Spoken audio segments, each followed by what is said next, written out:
नमस्कार दोस्तों। आज मैं आप सभी के लिए एक छोटी सी जानकारी लेकर आया हूँ सप्तऋषियों के बारे में। वैसे तो आप जब इंटरनेट को सर्च करेंगे तब आपको सप्तऋषियों के बारे में बहुत कुछ जानकारी मिल जाएगी। इनके नाम क्या हैं, इनकी पत्नियों के नाम क्या हैं, ये कब कब जन्मे हैं और इन्होंने क्या क्या काम करे हैं। परंतु सप्तऋषियों का जो सूक्ष्म ज्ञान है वो आपको बहुत कम जगहों पर मिलेगा। जब मैं भी इस वीडियो के लिए, इस छोटी सी जानकारी के लिए पढ़ रहा था, मेरे पास जितनी किताबें हैं, तो मुझे काफ़ी कन्फ्यूजन हुआ। मुझे वो एक डाउट जो था कि सप्तऋषि हैं, 7 ऋषि हैं, अच्छी बात है, परंतु इस 7 का कॉन्सेप्ट क्या है और सप्तऋषियों का इतना महत्व क्यों है? क्योंकि ऋषि भी तो बहुत सारे हुए हैं, सप्तऋषि ही इनमें से सबसे ज़्यादा पूजनीय माने जाते हैं। एक अलग सा दिन इन्हीं सप्तऋषियों के लिए होता है जिसे कहते हैं ऋषि पंचमी। ऋषि पंचमी के दिन हम इन्हीं सप्तऋषियों की पूजा करते हैं।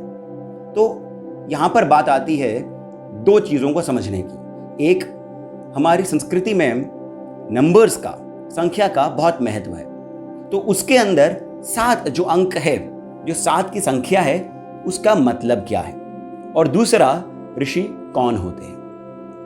तो हम सबसे पहले बात करते हैं ऋषियों के बारे में। ऋषि हमारी संस्कृति के अंदर बहुत महत्वपूर्ण व्यक्ति रहे हैं। ऋषि का संस्कृत में अर्थ होता है वो जिन्होंने ये सृष्टि को जाना है।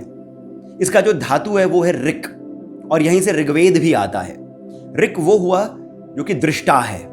ऋषि वो हुए जिन्होंने सृष्टि के जो सूक्ष्मतम भाव हैं उनको समझा है। अब बात आती है 7 के कॉन्सेप्ट की कि ये 7 क्या है।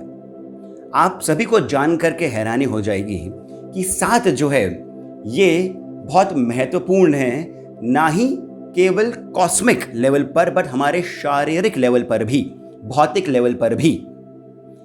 ये तो सभी को पता है कि जो सूरज की किरणें होती हैं, सूर्य की जो रश्मियां होती हैं, वो 7 ही होती हैं।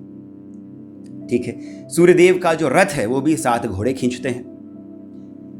हमारे जो ग्रह हैं वो वैसे तो 9 हैं, परंतु मूल ग्रह 7 हैं। 2 जो हैं वो तो छाया ग्रह हैं। इन सभी ग्रहों का, सूर्य की रश्मियों का हमारे शरीर पर बहुत गहरा असर पड़ता है, but in a very subtle way, बहुत ही सटल तरीके से, बहुत ही सूक्ष्म तरीके से हमारे शरीर पर, हमारे मन पर इन सभी का, ग्रहों का, सूर्य का असर पड़ता है। आयुर्वेद में भी, ये बहुत कम लोगों को पता है, आयुर्वेद में भी सप्त धातु का कॉन्सेप्ट है। सप्त धातु वो है जिससे हमारा शरीर बना है, जिसमें आता है त्वचा, प्लाज्मा, हमारी हड्डियां, हमारा blood, respiratory system, secretion system, ऐसे सप्त धातु है जिससे हमारा शरीर बना है। और ये सप्त धातु सप्त ग्रहों से प्रभावित होते हैं। सूर्य की सप्त रश्मियों से हमारे सप्त धातु प्रभावित होते हैं, जिसके कारण ही जब भी कुछ भी कॉस्मिक बदलाव आता है, अंतरिक्ष में बदलाव आता है, हमारे मन और शरीर में भी उसका बदलाव होता है। और ये ज्ञान, ये विज्ञान ज्योतिष का आधार है। अब बात करते हैं हम कि 7 हमें समझ में आ गया 7 क्या है, ऋषि क्या है। अब सप्तऋषि का इतना महत्व क्यों है? एक छोटा सा कॉन्सेप्ट है जो कि आपको गरुड़ पुराण में मिलेगा, जो ऋग्वेद में भी है, कि जिसे कहते हैं हिरण्यगर्भ कॉन्सेप्ट। हिरण्यगर्भ, जिसमें सृष्टि की संपूर्ण रचना बताई गई है। हिरण्यगर्भ सूक्त भी बहुत ही सुंदर तरीके से सृष्टि की रचना को बताता है। इसमें एक छोटा सा बात यह आती है कि जब हम अपने शरीर को त्यागते हैं, जब आत्मा शरीर को त्यागता है, तब वो अलग अलग ग्रहों में जाता है। ऐसा कहा जाता है कि सबसे पहले वो पितृलोक में जाता है, जिसे चंद्रलोक कहते हैं। फिर वो सूर्यलोक में जाता है। यमराज और चित्रगुप्त उस आत्मा का सारा लेखा जोखा जो होता है वो लेकर के ब्रह्मा जी के पास जाते हैं। फिर वहाँ पर यह तय होता है कि इस आत्मा को इसके कर्मों पर, धरती पर जो कर्म करें उसके आधार पर इसके साथ में क्या किया जाए। अब यहाँ पर जब बात आती है, जब वो अपने सारे सुख और दुख या फिर अपने सभी पुण्य और पाप को भोग कर जब उसका समय आता है पुनः पृथ्वी पर आने पर, तब उस आत्मा को भेजा जाता है इन्हीं सप्त ऋषियों के पास।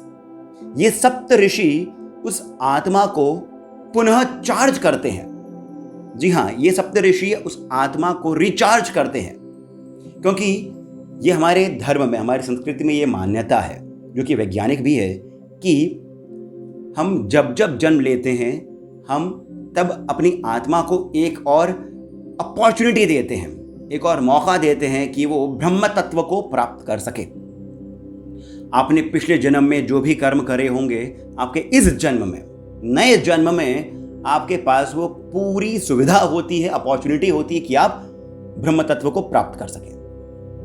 और ऐसा इस ही कारण होता है कि जब सप्तऋषि आपकी आत्मा को री एनर्जाइज करते हैं, उसमें पुनः ऊर्जा प्रवाहित करते हैं, और इस ही कारण सप्तऋषि बहुत महत्वपूर्ण हो जाते हैं। यही कारण है कि ऋषि पंचमी, जो कि गणपति या फिर गणेश चतुर्थी के अगले दिन ऋषि पंचमी आती है, जब इन्हीं सप्त ऋषियों का हम स्तवन करते हैं, इनसे प्रार्थना करते हैं, इनकी पूजा करते हैं। तो दोस्तों, इस छोटी सी जानकारी के साथ मुझे आशा है कि आप भी सप्त ऋषियों का कॉन्सेप्ट, इसका जो डीपर कॉन्सेप्ट है, जानकारी तो जैसे मैंने आपको पहले भी बोला इंटरनेट पर मिल जाएगी, पर इसका जो सूक्ष्मतम जो भाव है, जैसे स्थूल शरीर होता है और एक सूक्ष्म शरीर होता है, ये धरती, ये सूर्य, चंद्रमा, सभी ये स्थूल शरीर है, पर इनका एक सूक्ष्म शरीर भी है। उसी प्रकार जो सप्तऋषि मंडल आपको आकाश में दिखता है वो तो स्थूल शरीर हो गया, पर जो सूक्ष्म शरीर है वो सप्तऋषि आपकी आत्मा को एनर्जाइज करते हैं। तो मैं आप सभी से ये विनती करता हूं, और मेरी ये आशा है कि आप सभी भी सप्तऋषि का जो मंत्र है, जो आप डिस्क्रिप्शन में भी देख सकते हैं, उसका उच्चारण प्रतिदिन करें।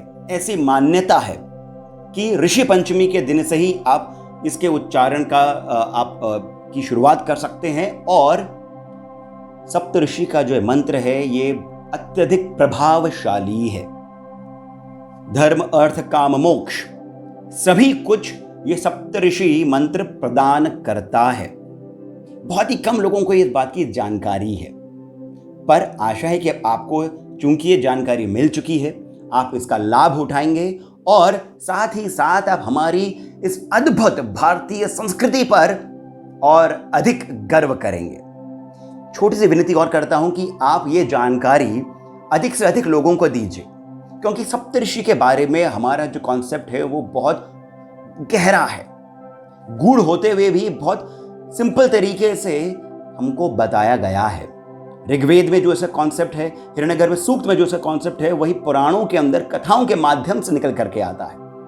तो आप देखेंगे कि हमारे जो ऋषि हैं उन्होंने कितनी मेहनत करी है, कितना काम करा है, कि आने वाली कितनी ही जो जनरेशन्स हैं सभी तक ये सृष्टि की, इस संपूर्ण संसार की छोटी जो वैज्ञानिक बातें हैं वो हम सब तक पहुंच सके। इसी के साथ मुझे यानी सिद्धार्थ को आप जाने की अनुमति दीजिए।